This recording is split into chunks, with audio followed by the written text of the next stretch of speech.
अपने आप को सुधारने में इतना व्यस्त रहिए कि आपको किसी की बुराई करने का समय ही ना मिले। नमस्ते दोस्तों, मैं हूं आरजे कार्तिक। आप देख रहे हैं लर्निंग सीरीज सीखोगे नहीं तो जीतोगे कैसे। आज हम बात करने जा रहे हैं ओवर थिंकिंग की। आप यहां से सोचना शुरू करते हैं और पता नहीं कौन सी दुनिया में पहुंच जाते हैं। इतना सारा सोच लेते हैं, फिर समझ में आता है कि जो सोचा वो किसी काम का नहीं था। इसे कहते हैं ज्यादा सोचना, और ये आपके दिमाग को बहुत जल्दी थका देता है। क्या हो कि अगर आप किसी मशीन को चालू छोड़ दें और उससे कुछ भी प्रोडक्टिविटी ना हो, कुछ भी प्रोडक्शन ना हो, वो मशीन खराब हो जाएगी, क्योंकि उसमें सारा इन्वेस्टमेंट तो होगा लेकिन आउटपुट कुछ भी नहीं होगा। ओवर थिंकिंग का मतलब है कि आप अपना टाइम खराब कर रहे हैं, अपनी एनर्जी खराब कर रहे हैं, अपनी हेल्थ भी खराब कर रहे हैं, अपनी मेंटल हेल्थ को भी खराब कर रहे हैं। ओवर थिंकिंग जो होती है आपकी इच्छा शक्ति को कम करती है। किसी भी काम को हम परफेक्ट तब कर पाते हैं जब हमारे अंदर विल पावर, लेकिन जब हम ज्यादा सोचने लगते हैं, हमारा दिमाग थकने लगता है, तो हम किसी भी काम पर फोकस नहीं कर पाते। ओवर थिंकिंग आपके दिमाग की शक्ति को धीरे धीरे समाप्त कर देती है, आपका दिमाग को थकाने लगती है और आप स्ट्रेस में रहने लगते हैं। ये तनाव और चिंता आपकी हेल्थ को सबसे ज्यादा नुकसान पहुंचाती है। आज के इस वीडियो में बात करते हैं उन 5 तरीकों की जिनसे आप ओवर थिंकिंग से बच सकते हैं। सबसे पहला तरीका, अगर आप ओवर थिंकिंग से बचना चाहते हैं तो अपने ट्रिगर पॉइंट को समझिए। हर इंसान का कोई ना कोई एक ऐसा पॉइंट होता है जहां पहुंच करके वो ओवर थिंकिंग करने लगता है, ऐसा सोचने लगता है कि शायद मैं इस लायक नहीं हूं, फिर बहुत सारे ख्याल आने लगते हैं। आप एक बुराई सुनते हैं, आपको पता चलता है कि आपके बारे में कोई एक बुराई कर रहा था, आप उसके बारे में 100 बुराई दिमाग में बनने लगते हैं। तो आपका जो ट्रिगर पॉइंट है उस पर अगर आप पकड़ बना लेंगे, आपको मालूम चल जाएगा कि कहां से मैं ओवर थिंकिंग करना शुरू करता हूं या करती हूं, तो आपको अपनी प्रॉब्लम का सोल्यूशन मिल जाएगा। अगर आपको लगता है कि आप एक पॉजिटिव एनवायरमेंट में नहीं है, तो अपने सर्कल को चेंज करने की कोशिश कीजिए, क्योंकि ओवर थिंकिंग एक ऐसी प्रॉब्लम है जिसे आप खुद ठीक नहीं करना चाहते, तो इसमें कोई भी दूसरा आपकी मदद नहीं कर सकता। इसके लिए सबसे ज्यादा जरूरी है कि पॉजिटिव लोगों के साथ रहना शुरू करें, पॉजिटिव एनवायरनमेंट पे रहना शुरू करें, उस ट्रिगर पॉइंट को समझें कि कहां से आप ओवर थिंकिंग करना शुरू करते हैं, तो आप ओवर थिंकिंग से बच सकते हैं। ओवर थिंकिंग इंसान तब भी करता है जब वो परफेक्शन के पीछे भाग रहा होता है, यानी कि संपूर्णता को फॉलो करना चाह रहा होता है। परफेक्शनिज्म पर ध्यान देना कम करेंगे तो ओवर थिंकिंग अपने आप कम हो जाएगी। यही दूसरा उपाय है। बहुत सारे लोग ऐसे हमारे आसपास हैं, हम खुद भी, हो सकता है खुद भी ऐसे हों, जिन्हें हर चीज परफेक्टली करने की आदत हो गई। ऐसे में अगर कोई चीज कभी कंप्लीट नहीं हो पाती, संपूर्ण नहीं हो पाती, परफेक्ट नहीं हो पाती, तो आप खुद को दोषी ठहराने लगते हैं, आसपास के लोगों को दोषी ठहराने लगते हैं, और फिर ओवर थिंकिंग करने लगते हैं कि ये तो बुरे हैं, इनके साथ रह करके मैं ग्रो नहीं कर पा रहा हूँ, मेरी ग्रोथ नहीं हो रही, बहुत सारी बातें आती हैं। तो ऐसे में सबसे पहले अपने दिमाग से परफेक्शनिज्म को थोड़ा सा साइड करना होगा, क्योंकि गलतियां सबसे होती हैं। जो गलती नहीं करता वो इंसान नहीं होता, वो फिर संपूर्ण बन चुका होता है, वो प्रभुत्व को प्राप्त कर चुका होता है। हम सब सामान्य मानव हैं, गलतियां हमसे होंगी। जब भी आप कोई नया काम करने जा रहे हैं तो काम करते वक्त बस इस बात का ध्यान रखिए कि आप पूरा फोकस उस काम को करने में लगाएं, ताकि गलतियां कम से कम हो और आप उस काम को एक परफेक्शन के पास तक जो है ले जा सके। अपने दिमाग को उस प्रेजेंट मोमेंट में रखने की कोशिश कीजिए, ताकि आप वर्तमान को अच्छे से जी पाएं और वर्तमान को पावरफुल बना पाएं। ओवर थिंकिंग को खत्म करने के लिए बहुत जरूरी है उस पल में रहना, उस क्षण में रहना, क्योंकि हमारा दिमाग जब हम ओवर थिंकिंग करते हैं तो या तो कल में होता है या कल में होता है, यानी या तो आने वाले कल में होता है या बीत चुके कल में होता है, उस वक्त में, उस लम्हे में नहीं होता है। अगर आप उस लम्हे में लौट आएंगे तो आप ओवर थिंकिंग से बच पाएंगे। तीसरा सबसे इंपॉर्टेंट एस्पेक्ट है ओवर थिंकिंग से बचने का, खुद को कभी भी अकेला मत छोड़िए। कई बार हमें लगता है कि हमें तन्हा रहना पसंद है, हम अकेलापन महसूस करना चाहते हैं, और ऐसे समय में हम ओवर थिंकिंग को इन्विटेशन दे रहे होते हैं कि आओ और मेरे दिमाग को बर्बाद कर दो, पता नहीं क्या क्या सोचने लग जाते हैं।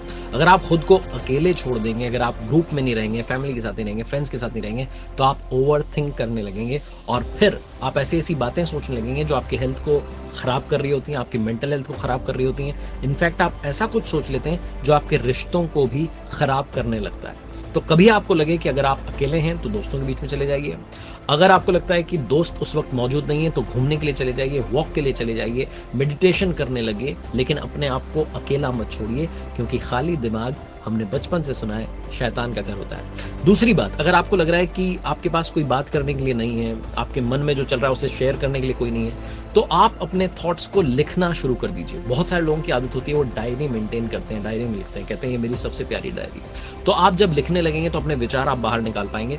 और ऐसे में आप ओवर थिंकिंग से बच पाएंगे, क्योंकि जो भी चीज आपके दिमाग में आ रही होती है उसे अगर आप दिमाग में छोड़ देंगे तो दिमाग और बातें बनने लगता है। अगर आप उसे लिख देंगे तो बात वहीं फुल स्टॉप के साथ खत्म हो जाएगी। कभी आपने सोचा है कि आप बिस्तर पर सोने के लिए जाते हैं लेकिन आपको जाते ही नींद नहीं आती, 1-1.5 घंटा कई बार लग जाता है, क्योंकि दिन में आपकी किसी से बहस हो गई थी, किसी से लड़ाई हुई थी, वो सारी बातें आपको याद आने लगती हैं और आप फिर से ओवर थिंकिंग करने लगते हैं।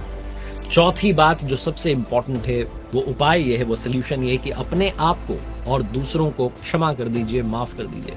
कई बार हम दूसरों की वजह से ज्यादा सोच रहे होते हैं। किसी इंसान की कोई बात बुरी लग गई, कोई झगड़ा हो गया, कोई बहस हो गई, किसी इंसान ने हमारे साथ में बुरा कर दिया, तो हम दिन भर उसके बारे में सोच रहे होते हैं। इनफैक्ट जब बेड पर जाते हैं सोने के लिए तब भी हमारे दिमाग में वो उल्टे ख्याल आने लगते हैं, उस पर हम गुस्सा करने लगते हैं। उसे कहते तो कुछ नहीं है, अपना समय जो हो रहा होता है वो उसके बारे में सोच करके खराब कर रहे होते हैं, नेगेटिविटी को आमंत्रण दे रहे होते हैं, और इस चक्कर में कई बार हम चीज़ों को उठा उठा करके घर में गिरा रहे होते हैं, फ्रस्ट्रेशन निकाल रहे होते हैं कि हमने ऐसा क्यों कर दिया, क्या कर दिया। तो सबसे इंपॉर्टेंट बात ये भी है लाइफ में खुश रहने के लिए, ओवर थिंकिंग से बचने के लिए, कि आप खुद को भी माफ़ कर दीजिए अगर आपसे गलती हो गई, किसी और ने आपके साथ गलत कर दिया तो उसको भी माफ़ कर दीजिए, ताकि आप सुकून से रह पाएँ। जब आप सोने के लिए जाएँ तो आपको सुकून की नींद आए, आप चैन से सो पाएं। उसके लिए बहुत आवश्यक है कि आपके साथ दिन भर में जो घटनाएं घटी उन्हें बिस्तर पर जाने से पहले दिमाग से हटा दें। अगर आपसे गलती हो गई तो खुद को माफ कर दें, दूसरे से गलती हो गई तो उसको माफ कर दें। पांचवी बात सारी बातों का सार है। सबसे पहली बात तो आप योगा करना शुरू कीजिए, मेडिटेशन करना शुरू कीजिए, वॉक पर जाना शुरू कीजिए। आप ओवर थिंकिंग से थोड़ा सा बच पाएंगे, क्योंकि आपका दिमाग प्रकृति में जाएगा, आपका दिमाग इस प्राकृतिक सौंदर्य को एंजॉय करने लगेगा। आपका दिमाग मेडिटेशन में जब आप जाएंगे तो शांत होने लगेगा, स्थिर होने लगेगा, और आप ओवर थिंकिंग नहीं करेंगे। आप उतना ही सोचेंगे जितना सोचने की जरूरत है। एक और बात जो इस पांचवी बात में कहना चाहता हूं कि आप उन चीजों को लिख लीजिए जो आपको परेशान कर रही हैं, जिसके बारे में हमने तीसरे पॉइंट में भी बात की थी। आपके सोचने के तरीके और आपके महसूस करने के तरीके के बीच में एक बहुत ही स्ट्रांग बॉन्ड होता है। आपका जो सोचने का तरीका होता है वो आपकी जो भावनात्मक सिचुएशन है उसको इम्पैक्ट कर रहा होता है, और आपकी जो इमोशनल सिचुएशन होती है वो आपके सोचने के तरीके को इम्पैक्ट कर रही होती है। तो जो भी बात आपको परेशान कर रही है उसे राइट डाउन, उसे लिख लीजिए। राइट डाउन करने के बाद में आप ये सोचिए लिखते हुए वहां पर कि ये बात आपको परेशान क्यों कर रही है। अपने आप से प्रश्न कीजिए, अपने आप सवाल कीजिए कि इसका सोल्यूशन क्या हो सकता है। अगर आपको सोल्यूशन मिल जाता है तो लिख लीजिए और उस सोल्यूशन को जो है इम्प्लीमेंट कर लीजिए, क्योंकि अगर आप सोचते रहेंगे, परेशान होते रहेंगे तो कुछ होने वाला नहीं। अगर आप धीरे धीरे ऐसे नोट डाउन कर लेंगे, राइट डाउन करने लगेंगे, तो आपको चीज़ों के सोल्यूशन को ढूंढने की आदत पड़ जाएगी, बजाय कि ओवर थिंक करने की। और जाते जाते बस ये कहना चाहता हूं कि जब भी आपको लगे कि आपके दिमाग में फालतू विचार चल रहे हैं, फालतू बातें चल रही हैं, तो तुरंत वहीं रोक दीजिए और ये सोचना शुरू कीजिए कि आपने सोचना इस बारे में कहां से शुरू किया था। तो आपको मालूम चलेगा कि आपने कितनी फालतू बातें सोची हैं और कितना टाइम और अपनी एनर्जी जो है बर्बाद कर दी है। आखिरी में जाते जाते 5 वो छोटे छोटे नुस्खे जो आपकी ओवर थिंकिंग की बीमारी को हटा सकते हैं। सबसे पहला, अपने इमोशंस को कंट्रोल करना शुरू कीजिए। दूसरा, चिंता नहीं चिंतन कीजिए, क्योंकि चिंता जो है वो ओवर थिंकिंग को जन्म देती है और चिंतन जो है वो क्रिएटिविटी को जन्म देता है। तीसरा, अपनी पसंद की चीजें करना शुरू कीजिए। चौथा, अपना बेस्ट जो है उसे एक्सेप्ट कीजिए कि भैया ये मेरा बेस्ट है, इससे ज्यादा मैं नहीं कर पाऊंगा, इस बेस्ट को मैं स्वीकार करता हूं और ओवर थिंकिंग को ये खत्म करता हूं। और पांचवा, अपने माइंड को शांत रखना शुरू कीजिए। सिर्फ वही बात सोचिए जो आपके उत्साह को बढ़ाती है, आपके जीने के नजरिए को अच्छा करती है, आपकी लाइफ में पॉजिटिविटी ऐड करती है। एक बार फिर से वही बात जो अक्सर आपसे कहता हूं, ऊपर वाले के आशीर्वाद, अपनी मेहनत और अपनों के प्यार के साथ कर दिखाओ कुछ ऐसा कि दुनिया करना चाहे आपके जैसा। देखते रहिए हर सोमवार सुबह 9:30 बजे मेरे साथ एक नई कहानी, और हर शुक्रवार सुबह 9:30 बजे लर्निंग सीरीज का एक नया